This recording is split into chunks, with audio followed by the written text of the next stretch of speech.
이 자료는 크리에이티브 커먼스 3 방식으로 저작권이 보호됩니다. 이 자료는 찰스 세브란스 박사의 저서 Python for Informatics와 관련 자료에 기반하여 제작되었습니다.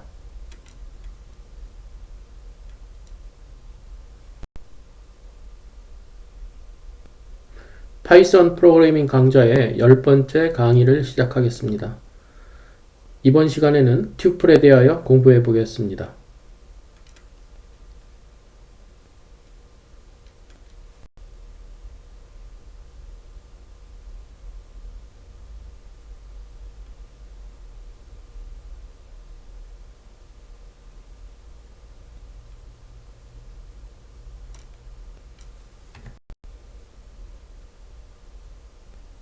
튜플은 여러 개의 값을 묶어주는 순서 집합 구조의 하나입니다.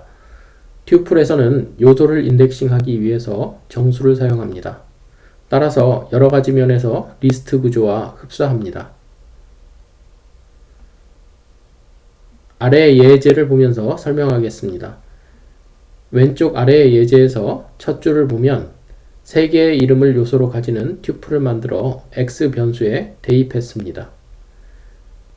튜플을 나타내기 위해서는 요소들을 쉼표로 구분하여 나열하고 괄호로 둘러쌉니다. 리스트에서는 사각 괄호를 쓰지만 튜플에서는 둥근 괄호를 씁니다. 아래 프린트문에서 튜플 x에서 인덱스 2 위치의 요소를 프린트해 봅니다. 튜플에서도 리스트에서 인덱싱하는 방법과 같은 방법을 사용합니다. 아래 줄에서 y에 세 숫자를 요소로 포함하는 튜플을 대입하였습니다.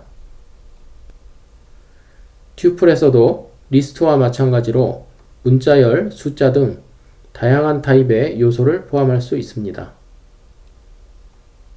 마지막에 프린트문에서는 max 함수의 인자로 튜플 y가 사용되었습니다. 대부분의 내장 함수에서 리스트 대신 튜플이 인자로 사용될 수 있습니다.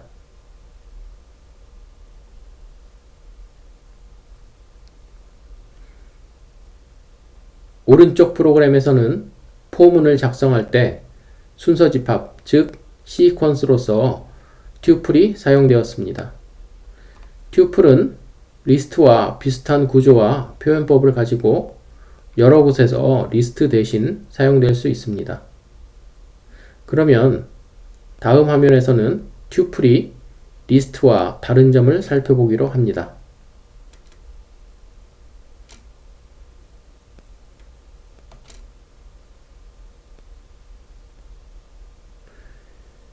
튜플이 리스트와 다른 점은 튜플은 비가변적, 즉 immutable이라는 점입니다. 그래서 한 번 생성된 튜플의 내용은 바꿀 수 없습니다. 이와는 달리 리스트는 내용 또는 요소의 값을 바꿀 수 있습니다. 문자열의 경우는 어떨까요? 문자열도 비가변적입니다. 아래의 프로그램 예를 따라가 보기로 합니다. 왼쪽은 리스트의 예입니다. 첫 줄에서 x 변수에 리스트를 저장하였고요. 다음 줄에서 x 리스트에서 인덱스 2 위치의 값을 6으로 변경하였습니다. 중간에 있는 프로그램 예는 문자열의 경우입니다. y 변수에 abc라는 문자열을 저장합니다. 다음 줄에서 인덱스 2 위치의 문자를 d로 변경하려고 시도하였으나 오류가 발생됩니다. 오류의 내용은 문자열 객체는 아이템, 즉 요소에 대입이 되지 않는다는 것입니다.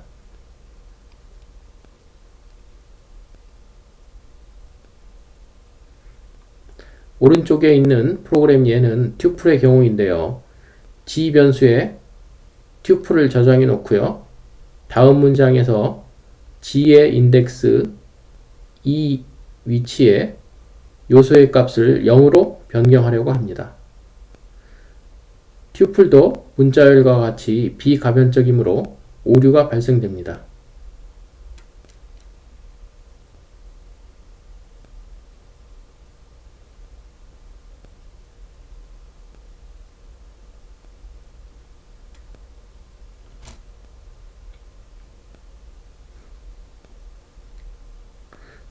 튜플은 괄호 안에 요소를 나열하여 나타냅니다. 그러나 파이썬에서는 요소만 나열하여도 튜플로 감주합니다. 오른쪽 프로그램 예를 보면 변수 a의 경우 괄호로 둘러싸서 튜플로 나타내었습니다. 그 다음 변수 b의 경우에는 문자 열들을 나열만 하고 괄호를 사용하지 않았습니다. 이 경우 파이썬에서는 나열된 요소들을 묶어서 하나의 튜플로 간주합니다. 예제를 계속 보겠습니다. 다음 empty 변수에는 빈 튜플을 대입하였습니다. 빈 튜플은 빈 괄호로 나타냅니다. 다음으로 원 변수에 5 다음에 쉼표를 대입하였는데 5 다음에 쉼표는 하나의 요소 5를 포함하는 튜플입니다. 즉 하나의 요소만을 튜플을 나타내기 위해서는 요소와 쉼표로 나타냅니다.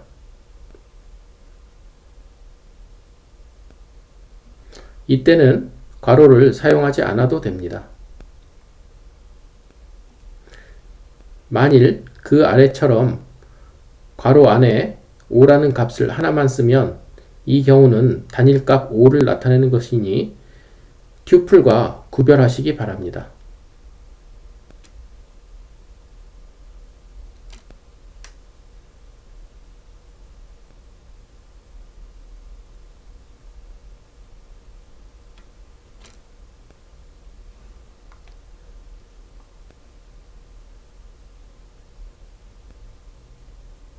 튜플의 경우 대부분의 리스트 메소드에 적용할 수가 없습니다. 리스트 메소드에서는 리스트를 인자로 받아들여 그 리스트를 변경합니다. 그러나 튜플의 경우는 비가변적이므로 이러한 메소드를 적용할 수가 없겠지요. 화면의 프로그램 예에서는 튜플 X에 여러가지 리스트 메소드를 적용하였는데 오류가 발생됩니다. 튜플에는 그러한 메소드가 없다고 불평하고 있습니다.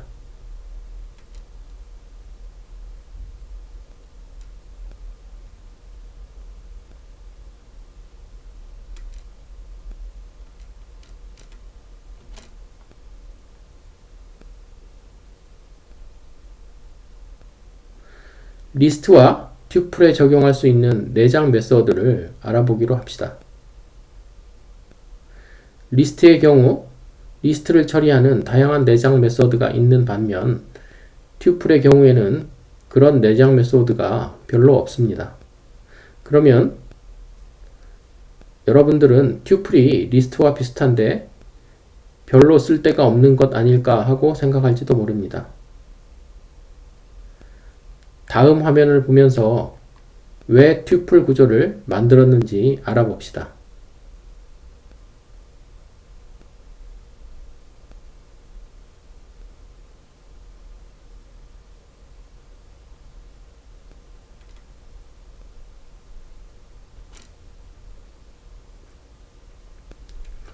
튜플의 경우 내용을 변경할 수 없는 구조로 저장할 수 있습니다. 이렇게 하면 리스트보다 더 작은 용량으로 저장할 수도 있고 활용할 때 더 좋은 성능을 보일 수 있습니다. 그래서 용량이 큰 데이터를 다루는 프로그램에서 임시로 데이터를 저장하는 변수를 만들 때 튜플 타입을 선호합니다.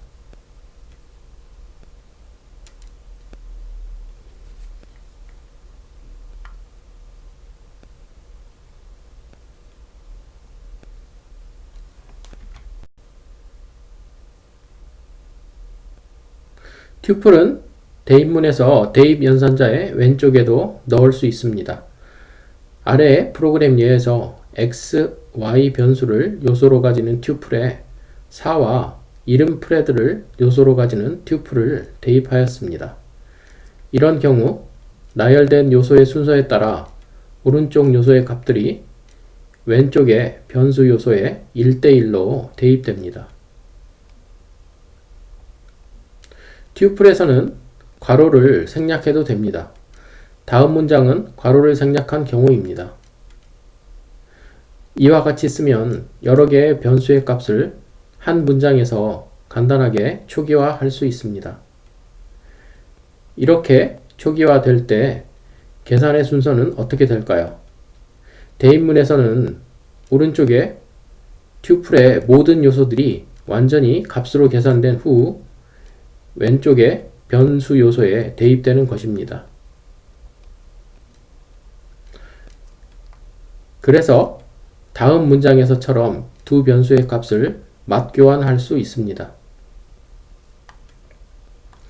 C에서는 두 변수의 값을 맞교환하기 위해서는 임시 변수가 필요하지만 파이썬에서는 임시 변수가 필요 없습니다.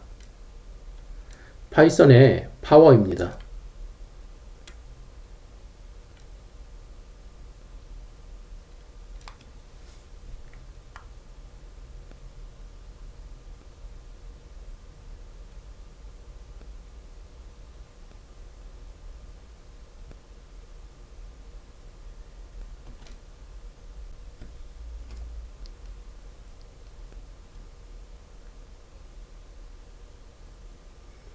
리스트도 대입 연산자의 왼쪽에 넣을 수 있을까요? 리스트에서도 가능합니다. 프로그램 예에서 보면 첫 줄에 대입문에서 오른쪽의 리스트를 왼쪽의 변수들의 리스트에 대입합니다.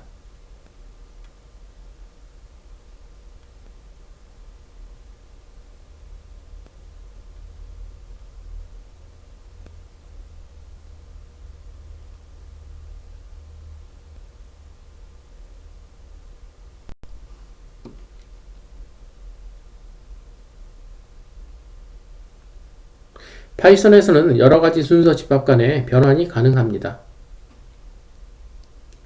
스트링, 리스트, 튜플 함수는 함수의 인자를 각각 문자열, 리스트, 튜플로 변경한 세 객체를 반환합니다. 물론 기존의 인자는 변경하지 않고 그대로 둡니다. 단, 딕셔너리의 경우 한 요소에 키와 값 두 가지 객체가 들어있으므로 다르게 취급됩니다. 오른쪽에 프로그램 예에서 딕셔너리를 다양한 형으로 변환하였는데요. 딕셔너리를 문자열로 변환한 경우 딕셔너리의 표현이 그대로 문자열로 변환되었고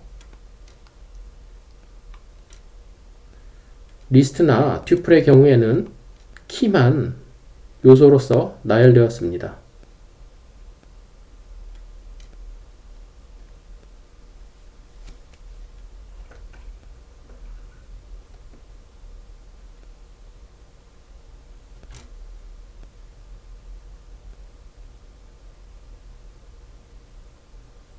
딕셔너리의 items 메소드는 포함된 키 값의 각 쌍을 하나의 튜플로 만들어 나열한 리스트를 반환합니다. 오른쪽에 프로그램 예를 보면 변수 d를 빈 딕셔너리로서 생성하였고 cSav와 cWhen을 키로 하는 요소를 추가하였습니다. 다음 문장에서 딕셔너리 D에 items 메소드를 적용하였습니다. items 메소드의 반환값은 리스트입니다.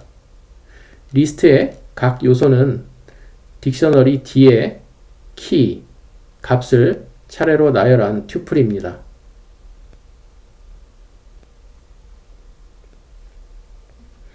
다음에 포문에서는 items 메소드에서 반환된 리스트를 시퀀스로 사용하였습니다.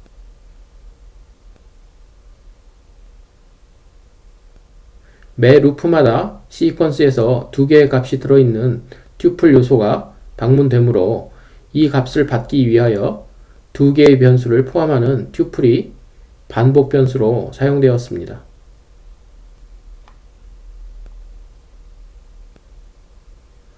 items 메소드를 이렇게 사용하면 for 루프에서 키와 값 요소를 동시에 방문할 수 있습니다.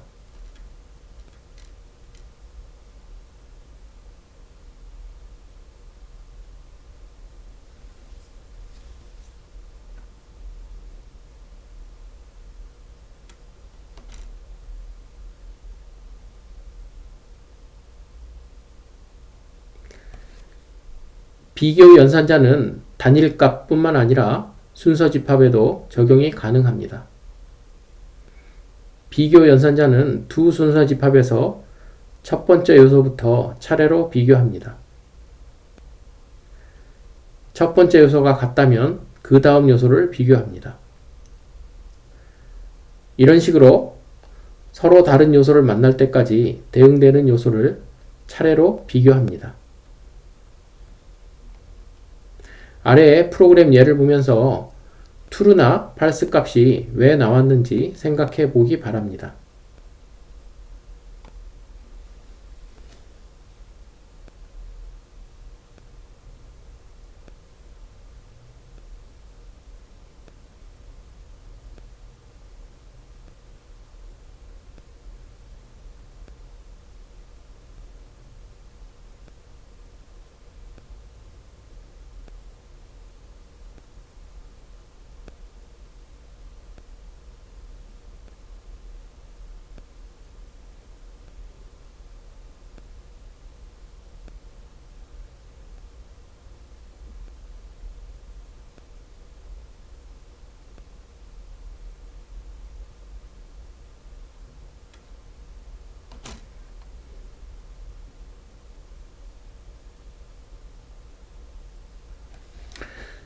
순서 집합을 정렬하는 것은 자주 하는 작업 중에 하나입니다. 리스트의 경우에는 sort 메서드로 정렬이 가능합니다. 딕셔너리를 정렬하기 위해서는 먼저 items 메서드로 튜플의 리스트로 변환한 다음 리스트에 sort 메서드를 적용하여 키값으로 정렬합니다. 아래 프로그램 예에서 보면 D에 3개의 요소가 저장된 딕셔너리를 저장해 놓고요. 다음에서 items 메서드로 키 값상의 리스트 T로 변환하였습니다. 그런 다음 sort 메서드로 T를 정렬했습니다. sort 메서드는 반환값이 없고요. T의 요소들을 직접 정렬합니다. 여기서는 각 요소들의 키값에 의하여 정렬되었습니다.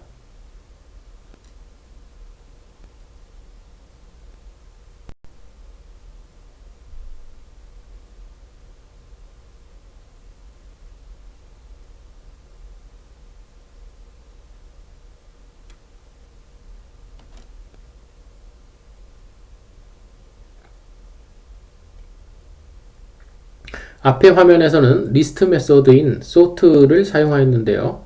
여기서는 sorted 함수를 사용해 보겠습니다. sorted는 메서드는 아닙니다.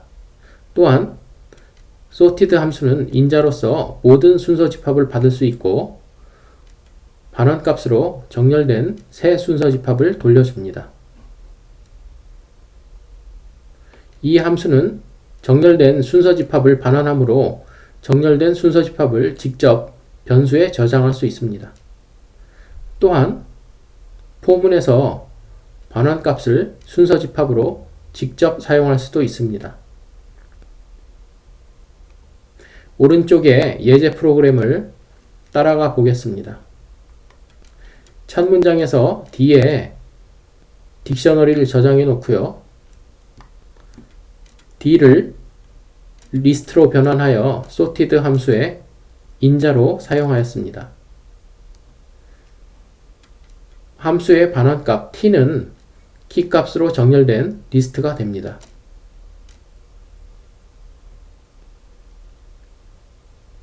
아래의 포문에서는 sorted 함수의 반환값을 시퀀스로 사용하였습니다.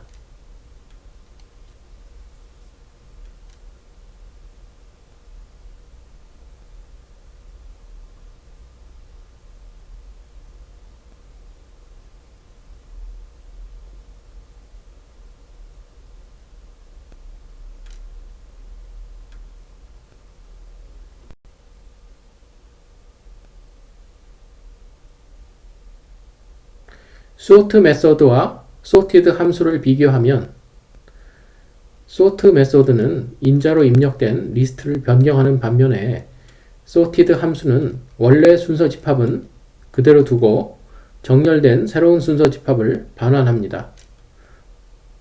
그래서 반환값이 필요하거나 원래의 리스트를 그대로 놔두고 싶은 경우에는 sorted 함수를 사용합니다.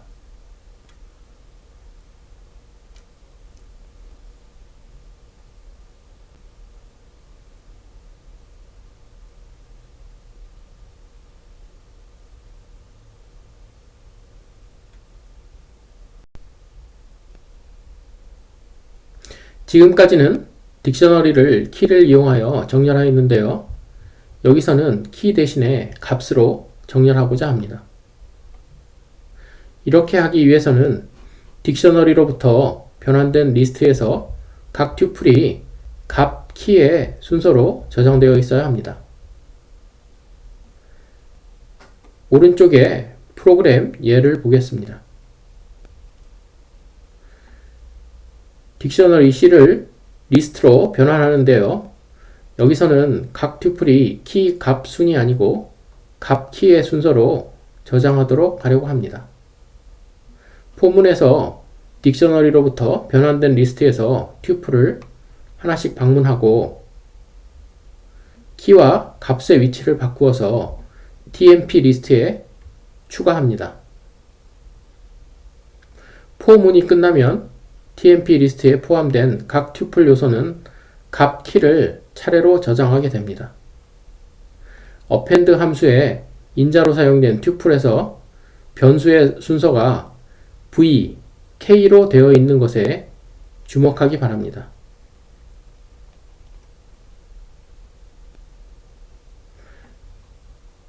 그런 다음에 tmp 리스트를 정렬합니다. 여기서는 정렬의 순서를 나타내는 리버스 인자를 true로 하여 역순으로 정렬합니다. 함수의 인자에 대하여 더 알아보기 위해서는 아래의 웹 링크를 참조하기 바랍니다.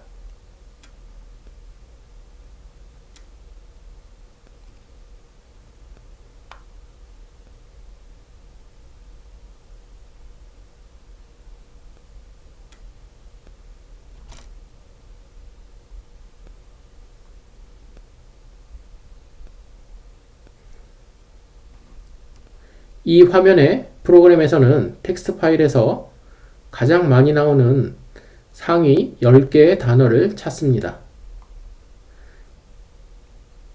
파일을 열고 히스토그램으로 사용할 카운트 딕셔너리를 초기화시켜 놓습니다.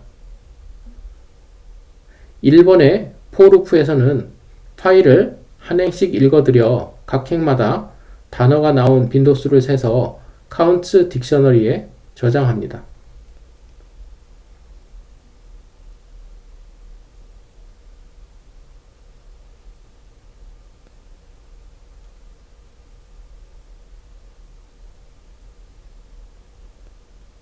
2번의 포루프에서는 딕셔너리를 값 키 순서로 된 튜플의 리스트로 바꿔서 단어의 빈도수로 정렬합니다.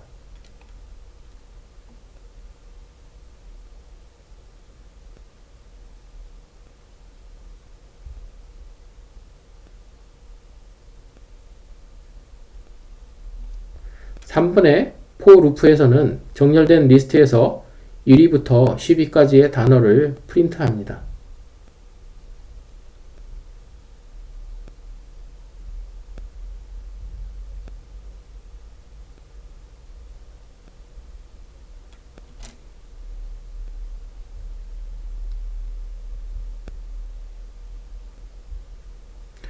리스트 컴프리헨션이란 리스트를 동적으로 생성하는 방법입니다. 예제 두 번째 문장에서는 sorted 함수의 인자로 동적 리스트를 사용하였는데요. 여기서는 for loop로 v, k의 튜플을 요소로 나열하는 리스트를 생성하였습니다. 리스트 컴프리헨션에 대해서는 아래의 웹링크를 참조하기 바랍니다.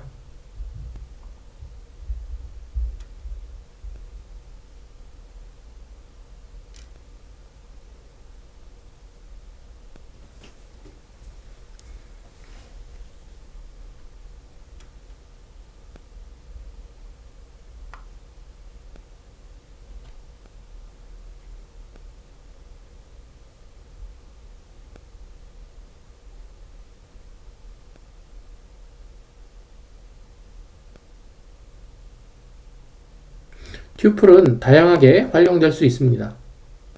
왼쪽 프로그램 예에서처럼 여러 개의 변수를 하나의 대입문에서 초기화할 수 있습니다.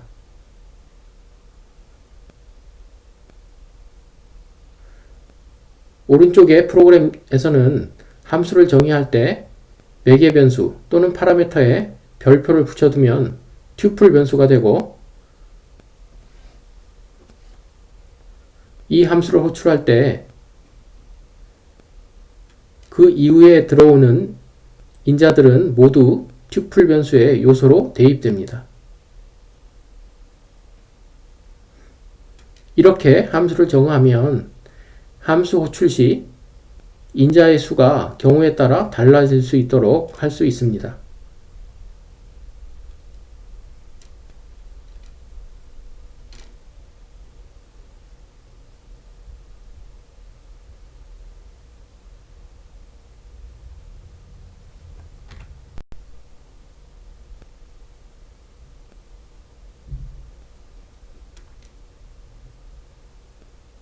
지금까지 튜플에 대하여 공부해 봤습니다.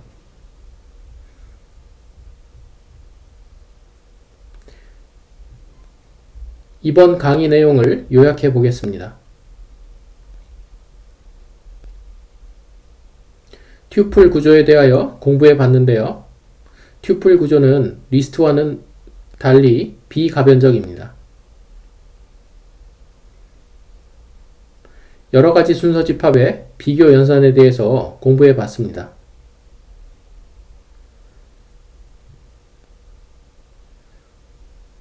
튜플을 대입문에 사용할 경우 여러 개의 변수를 하나의 대입문에서 초기화할 수 있습니다. 함수에서 튜플을 사용하면